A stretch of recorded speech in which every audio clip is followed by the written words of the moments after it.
अपराध विभाग के अपर पुलिस उपायुक्त राजेश दंडोतिया ने मंगलवार को राजा रघुवंशी हत्या के मामले में जानकारी देते हुए बताया कि इस मामले में अब तक 4 आरोपियों को गिरफ्तार किया गया है। गिरफ्तार किए गए 4 आरोपी हैं आकाश राजपूत, विशाल सिंह चौहान, राज सिंह कुशवाहा और आनंद। डीसीपी दंडोतिया ने बताया कि सभी चारों आरोपियों को आज ट्रांजिट रिमांड की प्रक्रिया पूरी होने के बाद शिलांग ले जाया जाएगा। चारों आरोपी फिलहाल इंदौर पुलिस की हिरासत में हैं। शिलांग पुलिस ने उनसे पूछताछ की है। तीनों आरोपियों को कल रिमांड में लिया गया और आज चौथे आरोपी को गिरफ्तार किया गया है। शिलांग पुलिस आज चारों आरोपियों को रिमांड में लेकर अपने साथ ले जाएगी। इससे पहले मेघालय पुलिस ने मुख्य आरोपी और मृतक राजा रघुवंशी की पत्नी बिहार के पटना स्थित फुलवाड़ी शरीफ थाने लाया था, जहां उसे 3 दिन की रिमांड पे लिया गया। राजा रघुवंशी की हत्या कथित रूप से मेघालय में हनीमून के दौरान हुई थी और रिपोर्ट्स के अनुसार उनकी पत्नी सोनम रघुवंशी ने सुपारी देकर उनकी हत्या करवाई थी। उत्तर प्रदेश पुलिस के एक वरिष्ठ अधिकारी ने बताया कि सोनम को वाराणसी गाजीपुर मुख्य मार्ग पर एक ढाबे के पास पाया गया। वहां यूपी पुलिस ने उसे गाजीपुर के सखी वन स्टॉप सेंटर में रखा। जब मेघालय पुलिस पहुंची तो उसे मेडिकल जांच के लिए जिला अस्पताल ले जाया गया। Meghalaya special investigation team SIT के प्रमुख हर्बर्ट पायोनियार्ड खारकोंगोर ने कहा, पोस्टमार्टम रिपोर्ट के अनुसार राजा रघुवंशी को सिर पर 2 चोटें आई थी। राजा रघुवंशी और उनकी पत्नी सोनम दोनों मध्य प्रदेश के इंदौर के निवासी थे। वे अपने हनीमून पे मेघालय गए थे, जहां से वो लापता हो गए। बाद में राजा रघुवंशी का शव मेघालय में बरामद किया गया। मेघालय में राजा रघुवंशी हत्या मामले में 4 लोगों की गिरफ्तारी के बाद मुख्य आरोपियों में से एक राज कुशवाहा की मां ने कहा, उनके बेटे को झूठे मामले में फंसाया जा रहा है और वह निर्दोष है। मेरा बेटा ऐसा कुछ कर ही नहीं सकता। वह सिर्फ 20 साल का है। वह मेरी पूरी दुनिया है। वह सोनम के भाई की फैक्ट्री में काम करता था। उसे झूठा फंसाया जा रहा है। मैं सरकार से अपील करती हूँ, मेरे बेटे को निर्दोष साबित करें। वह बिल्कुल निर्दोष है। राज कुशवाहा की बहन ने भी कहा, मेरा भाई निर्दोष है। राज कहीं नहीं गया था। आप उसके ऑफिस के लोगों से पूछ सकते हैं। मेरी बस यही मांग है कि मेरे भाई को रिहा किया जाए। वह हत्या में शामिल नहीं है। मेरे दोनों भाई विक्की और राज ऐसा कभी नहीं कर सकते। जयराम रमेश ने सोशल मीडिया प्लेटफॉर्म एक्स यानी ट्विटर पर एक पोस्ट में लिखा, गृह मंत्री द्वारा जम्मू कश्मीर और मणिपुर में शांति को लेकर कल जो दावे किए गए हैं वो पूरी तरह से बेतुके और निराधार है। ये दावे दरअसल उनकी खुद की भारी विफलताओं से ध्यान भटकाने के लिए किए गए हैं। उन्होंने 22 अप्रैल 2025 को पहलगाम में हुए आतंकी हमले का हवाला देते हुए लिखा, पहलगाम में 22 अप्रैल 2025 को बर्बर आतंकी हमले के दोषियों को अब तक न्याय के कटघरे में नहीं लाया गया है। कुछ रिपोर्ट्स के मुताबिक यही आतंकवादी दिसंबर 2023 में पुंछ और अक्टूबर 2024 में गगनगीर और गुलमर्ग में हुए आतंकी हमलों में भी शामिल थे।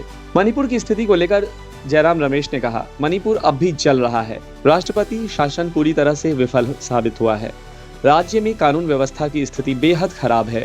आम लोगों की जीवन और आजीविका में आई दुश्वारियों ने व्यापक निराशा, हताशा और गुस्से को जन्म दिया है, जो हर जगह महसूस किया जा सकता है।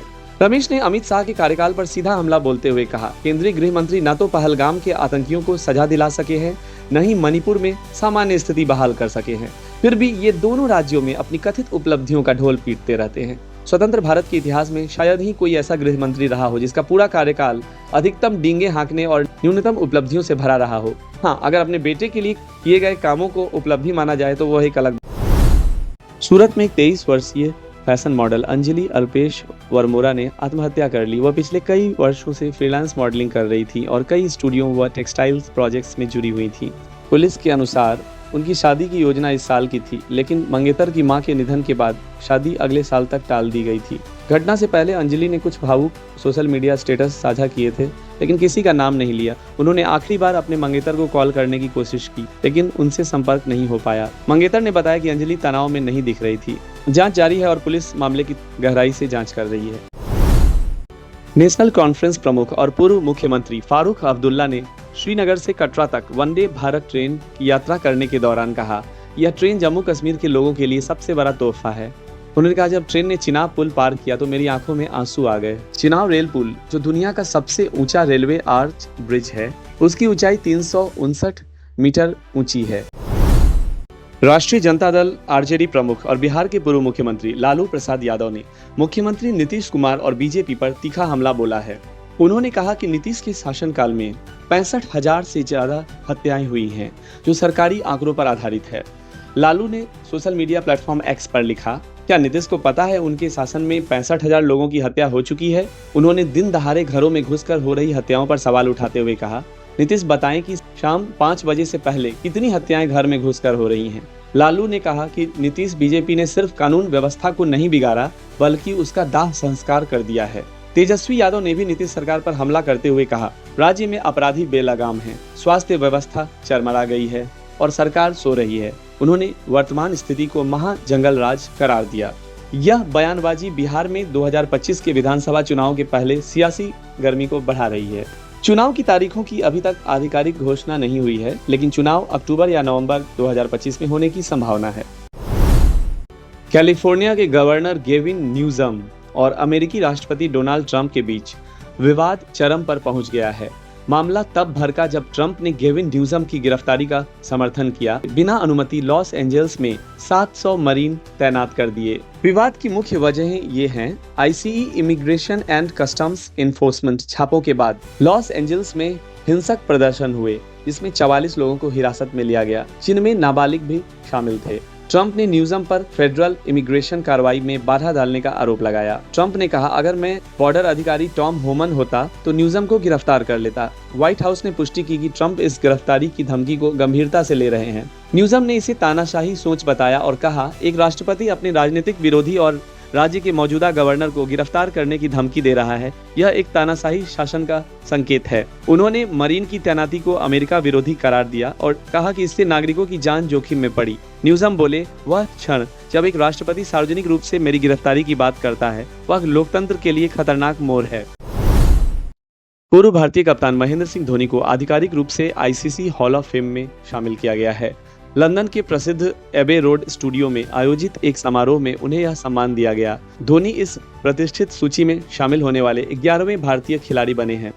धोनी के अलावा Hashim Amla, Matthew Hayden, Graeme Smith, Daniel Vettori, Sana Mir और सारा टेलर को भी इस साल हॉल ऑफ फेम में जगह मिली है।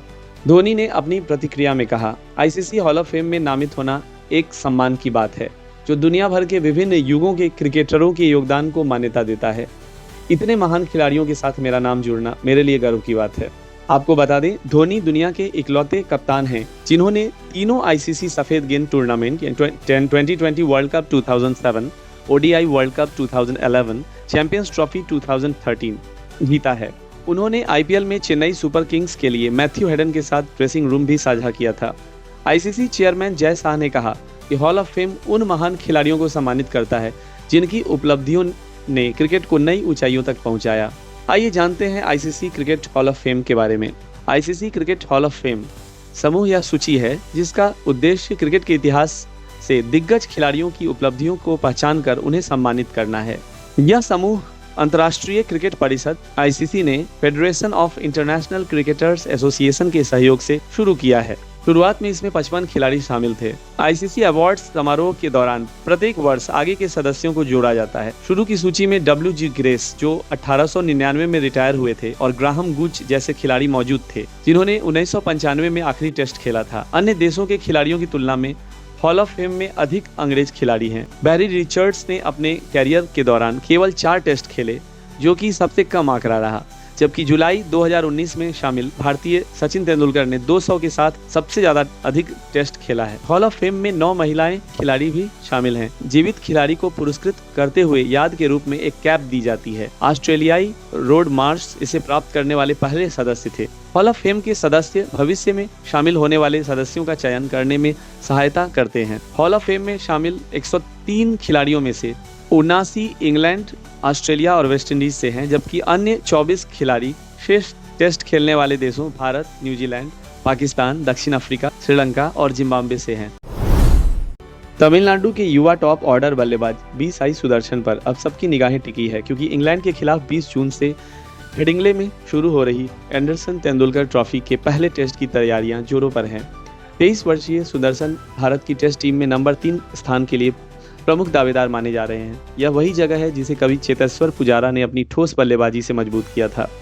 पुजारा के बाद अब इस जिम्मेदारी को आगे ले जाने की बात है। अब जबकि विराट कोहली ने टेस्ट क्रिकेट से संन्यास ले लिया है, माना जा रहा है कि नए टेस्ट कप्तान शुभमन गिल नंबर 4 पर बल्लेबाजी करेंगे। हालांकि बीसीसीआई की तरफ से इसकी कोई आधिकारिक पुष्टि नहीं हुई है। सुदर्शन, जो अपनी डिफेंसिव तकनीक के लिए जाने जाते हैं, पिछले 2 दिनों से बेकनहम में चल रहे भारतीय प्रशिक्षण सत्रों में अपनी तकनीक पे काम कर रहे हैं। उन्होंने टीम के प्रमुख तेज गेंदबाजों जसप्रीत बुमराह, मोहम्मद सिराज, प्रसिद्ध कृष्णा और अर्शदीप सिंह का सामना किया। हालांकि सुदर्शन का प्रदर्शन पूरी तरह से सहज नहीं था। कई बार गेंद उनके बल्ले का किनारा लेकर स्लिप और गली क्षेत्र में भी गई। वहीं हेड कोच गौतम गंभीर पास में खड़े होकर उनकी तकनीक पर नजर रखे हुए थे और चर्चा के दौरान सुझाव भी दे रहे थे। सुदर्शन को कप्तान शुभमन गिल के साथ भी तकनीकी बातचीत करते हुए देखा गया। पूर्व भारतीय क्रिकेटर सुरेश रैना ने अपने करीबी दोस्त और पूर्व कप्तान महेंद्र सिंह धोनी को आईसीसी हॉल ऑफ फेम में शामिल होने पर हार्दिक बधाई दी है। उन्होंने इसे पूरी तरह से योग्य सम्मान बताया। रैना ने इंस्टाग्राम पर लिखा, the legend enters the hall. Dhoni भाई की अद्भुत उपलब्धियां और क्रिकेट में योगदान उन्हें इस सम्मान के योग्य बनाते हैं। उनके शांत स्वभाव, तेज निर्णय और अटूट समर्पण ने लाखों को प्रेरित किया है। वह सच में एक आइकन और दिग्गज हैं, जिनकी विरासत आने वाली पीढ़ियों को प्रेरणा देती रहेगी। धोनी ने 2007 में भारत को पहला वर्ल्ड कप जिताया। उसके बाद रैना ने जिक्र किया 2011 के वनडे वर्ल्ड कप का और चैंपियंस ट्रॉफी 2013। धोनी अब तक के इकलौते कप्तान हैं जिनके पास तीनों आईसीसी खिताब हैं। धोनी ने 183 रन की नाबाद पारी के जरिए विकेटकीपर के रूप में ओडीआई में सबसे बड़ा स्कोर बनाया। उनके नाम 17,266 अंतर्राष्ट्रीय रन, 829 विकेट कीपिंग डिसमिसल्स और 538 अंतर्राष्ट्रीय मैच हैं। धोनी ने न केवल कप्तानी बल्कि एक फिनिशर और विकेटकीपर के रूप में भी क्रिकेट में क्रांति ला दी। उनकी तेज स्टंपिंग और मैदान पर सूझबूझ ने सीमित ओवरों के क्रिकेट को नया रूप दिया।